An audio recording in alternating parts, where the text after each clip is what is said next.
One of the most important concepts when you're thinking of setting up a business or you've recently set up a business is to look at the buyer experience.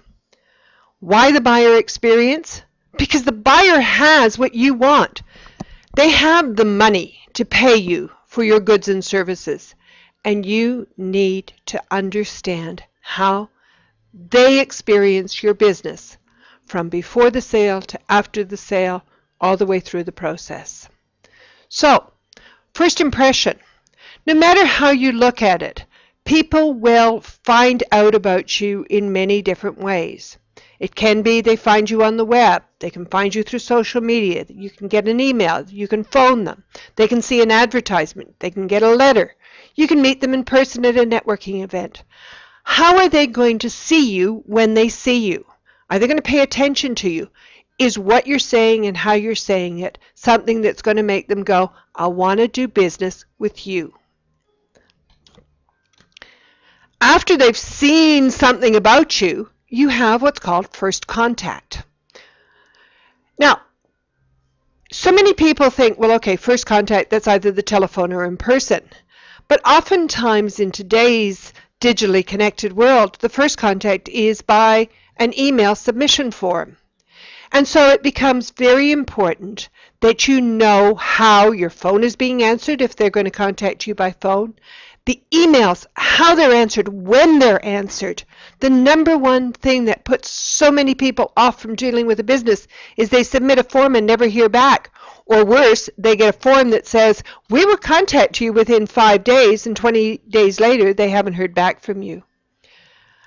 If they come into your place, what does it look like? And in today's virtual world, some people don't actually have a place where people come into. And more people are understanding that there are people working from home and they don't have the big and glorious office. Once they come into your business, you need to sit there and you need to identify their need. Why did they come to you? Now, this isn't the rush up to them that you see in the store and go, how can I help you? But it is about, hi, you want to browse? You want to be here for a while? Is there something in particular you need? Is there somebody you want to talk to?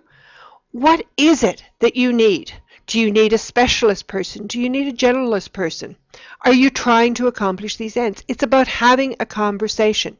You want to get to transaction, but transactions only happen when a relationship is built on trust.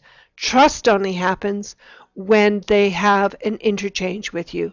So you've got to identify their needs. You've got to talk about them and why they're there, not you and what you can do for them. After you've found out what they need, you've got to meet their needs. And remember that sometimes meeting their need may be, I cannot help you at this stage of the game. It means that you're not going to give inferior service, you're not going to annoy the potential buyer, but it is about looking at how do you give them what they need, how do you meet their need. And of course, once you meet their need, they're going to give you money, or at least something that you value every bit as much. And that's what a transaction is. You met their needs, they met your need, you got the money, they got the service.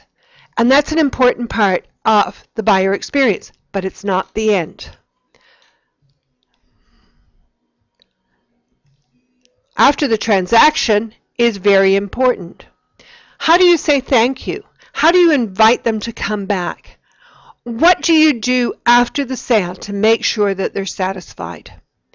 That after-sales transaction process as part of the buyer experience is often the critical difference between having someone come back to you or you having to constantly go out and find new clients. I don't care what your business is, online or offline, if the after-transaction part of your buyer experience isn't right, then you have a serious problem in keeping and building your business. So do your own audit. If you want help with an audit, you can contact me. And watch, very shortly there will be more videos on mybusinessstartup.net. Thanks for watching. I hope you enjoyed. Leave a comment in the space below if you would like to.